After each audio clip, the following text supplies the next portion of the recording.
We are live in Studio B. This is your day-to-day BYU Sports play-by-play. I'm Spencer Linton alongside Dave McCann. Joining us now, and we are thrilled to have him back on the program, is a Super Bowl champion head coach and a member of the BYU Hall of Fame class in 2024. He is Brian Billick, back on BYUSN. Coach, how are you this morning? Good morning. Great to be with you. Hey, we are thrilled to have you back on the program. And I'd like to point out for fans that are new to the show, but this is old hat for you. You did an entire football season with us, Coach. You ready to put the coach's hat back on again and hang out with us some more? That was great fun, reaching back. And, you know, it's been a while since I've been part of the college game, and watching everything go on at BYU. It was great to be back there a couple of weeks ago for the opener when we honored the 74 team, and just the energy in the stadium. And it was just great to be back around it. When you convinced Kim to marry you back in 1980, was part of the proposal that someday BYU would bring you back and put you in their Hall of Fame and put a cap on that career? Yeah, I don't know that was quite on the radar. Although for our honeymoon, we did come back to BYU to ski a little bit. And oh, by the way, there was a BYU Utah basketball game we were able to attend. So she knew up front what she was getting into. But no, it's a great honor. I'm thrilled to bring her back. She's going to be joining me this weekend. When I was back 3 weeks ago for the 74 event, just stunned by just everything that has grown from, I mean, back, I'm old now. You left Orem, there was nothing up past the point of the mountain and halfway to Salt Lake City, and now it's just this huge megalopolis. It's unbelievable to be back. Brian Billick is with us on BYU Sports Nation, Super Bowl champion head coach, and as we mentioned, going into the BYU Athletic Hall of Fame officially this Friday. What did it mean to you to find out that honor and distinguished nod had been given to you?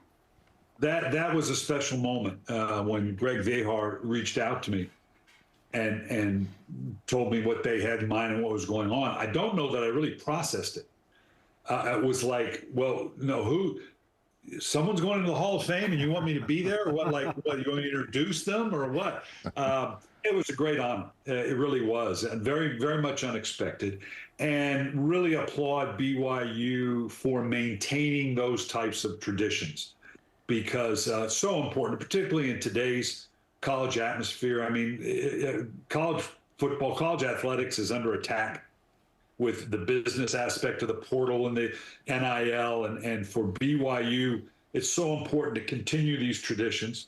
I think BYU can be that, give that direction and bring that moral clarity to a field right now that desperately needs it.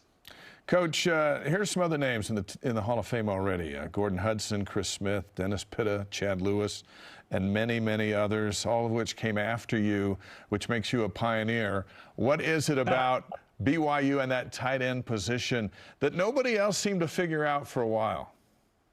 Well, you know, when we started with it, and as I pointed out when we talked to the 74 group, I think BYU can take a great deal of satisfaction in knowing that they were at the forefront. I think, obviously, BYU, maybe Stanford University, but you go back in the time that I spent with Bill Walsh when I was on Bill Walsh's staff, and Bill being the prototype and the originator of the West Coast offense, that throwing the ball really began in that era. And BYU can lay claim to being really one of the original founders of that, and therefore the tight ends. You know, before, tight ends were not involved at all. They were blocking, they were the edge, occasionally you drop the ball off to it. But to integrate the passing game and become where tight ends now you look at the game where the best teams are the ones with throwing the ball, or, you know, whether it's Kelsey in Kansas City, Andrews in Baltimore, Kittle in San Francisco. I mean, to be a really good passing attack,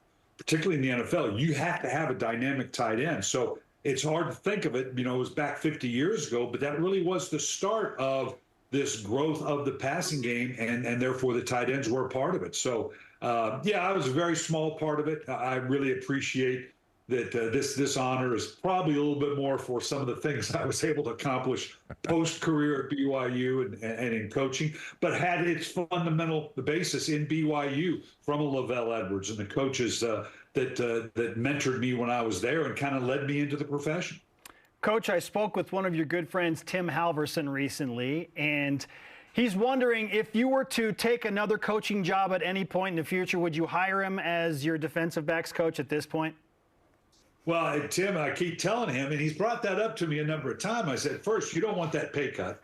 Okay. Secondly, you really want to get on that carousel. Tim was a heck of a DB back in the day. Just, could run and was really a good DB in his day. Was a part of the championship years.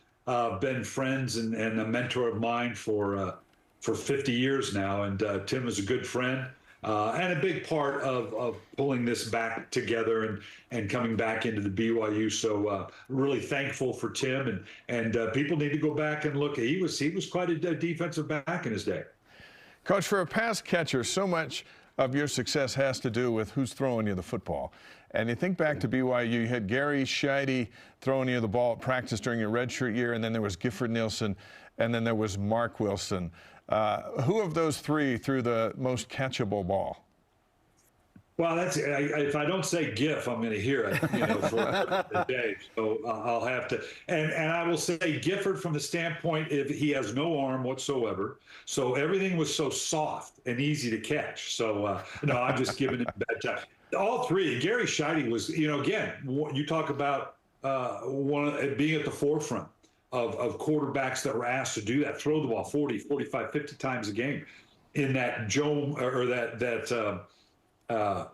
the slumped shoulders and the Joe Namath kind of demeanor that he had and the way he carried himself. And but really was that one of the, now everybody, throws the ball and you grow up from the high schools, junior high and the passing leagues and everything. Well, Gary came into it, and people just weren't doing that. So he really was at the forefront of it. And, of course, Mark Wilson, just a tremendous athlete going forward and what he was able to do. So quite a string of quarterbacks, very fortunate to be around. I wish I would have had just one of those guys when I was with the Baltimore Ravens. I'd have lasted a lot longer and been a lot more productive. Oh, that great head coach, Brian Billick, and former BYU tight end is with us on BYU Sports Nation.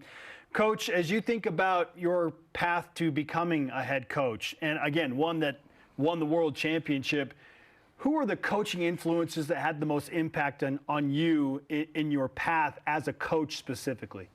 Well, so lucky and I can remember wanting to be a coach almost as far back as I can remember wanting to play the game.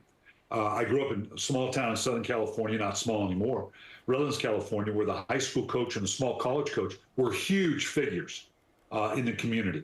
Paul Womack and Frank Sorrell, and obviously great leaders for me to want to emulate. Then getting to go to BYU and being around Lavelle Edwards, one of the greatest college coaches of all time, and his demeanor and the way he approached it. Learned so much from him and the coaches there. And then very fortunate to go on and be able to work with people like Tom Landry, Bill Walsh, Denny Green, who was probably my biggest mentor. Personally, I spent the longest time with Denny with 1 year in San Francisco, 3 at Stanford, and then on to the Minnesota Vikings for 9 years. So very fortunate to be around some great coaches. It was great at the 74 reunion. Dave Crackthorpe, J.D. Helm, were there as well, and Dwayne Painter. Just really great to reconnect with those guys and looking back and seeing the effect that they had on my career. Obviously, the fact that I went into the profession tells you that the way I admired these guys and what I sought and wanting to be like them to then go into the profession. So very, very lucky to be surrounded and have the coaching and the mentoring that I did. When you started your coaching as a grad assistant here in '78, well, in comes Andy Reid as a new player. He redshirted that year, and now he's doing his thing. When you watch Andy on Sundays in the NFL, is he the epitome of old school BYU brought into the modern era here in 2024? Oh, no question about it. And Andy, it's great to see that he's still plugging away at it. I just admire that. I mean, I just turned 70, and Andy's, I think, a couple years younger than I am. But still, the idea that he is still chipping away at it with phenomenal success, and the thing about Andy is his ability to adapt And obviously, he's got a great quarterback in Patrick Mahomes, what he did in Philadelphia, where in his heart of hearts, and they'll run the game, and obviously the importance of that, but in his heart of hearts, he wants to throw the ball. And which is great, and his going back with Mike Holmgren and the time that he spent. Of course, Mike had been at BYU as well. So no, there's no question that his BYU heritage is a big part of what he has taken into it with phenomenal success, and what will be undoubtedly, unquestionably, a slam dunk Hall of Fame, NFL Hall of Fame inductee when the time comes.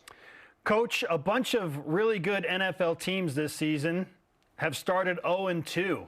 What advice would you give to those squads, including your Baltimore Ravens in that group and teams like the Cincinnati Bengals? It is I always say, because I do a lot of radio shows around the country, and when I'm talking to people and the fans are panicked, and it's, hey, 0-2, it's not time to panic, but you can see it from there because it is a tough sled. You only have the 17 games. The challenge in Baltimore, and the hard thing is Baltimore's a good football team. Yeah, they're a toe touch away from being Kansas City. That one last drive by Las Vegas, the Raiders at home, they could be sitting at 2-0. And here's the dicey thing, because they're in my mind, you watch them, they're still a legitimate playoff Super Bowl caliber team, but they could be staring at 0-5. Because they go on the road to the Dallas Cowboys, who are a desperate team right now in their own rights, come home and play Buffalo, and then go on the road to Kansas City, who's also and just a one pass interference call from probably beating Kansas City. So that's life in the NFL. It's brutal. And all the things they hear now, which is hard, because all they're going to hear about is, 0-2 teams can only make the playoffs 11% of the time. No 0-2 Baltimore Raven team has ever gone on to make the playoffs. So holding that noise at arm's length is tough, but you got a lot of them right now. And in the NFL, boy, it's tough sledding. You're fighting those through that. And if you start 0-3, holding those guys together, and fighting through what is the remainder of the season, that is not an enviable task. Well, that trophy over your shoulder says a lot about your coaching career, Coach, for sure. Let's finish with this one. You're a public relations graduate here at BYU. Yeah. Put those skills to work now and forecast what's ahead for Saturday night with BYU and Kansas State. Well, certainly a great opportunity. Kansas State is a good football team. But BYU at home, and I heard you were talking earlier about it, some of that Lavelle Edwards Stadium magic. Yes. And that's important.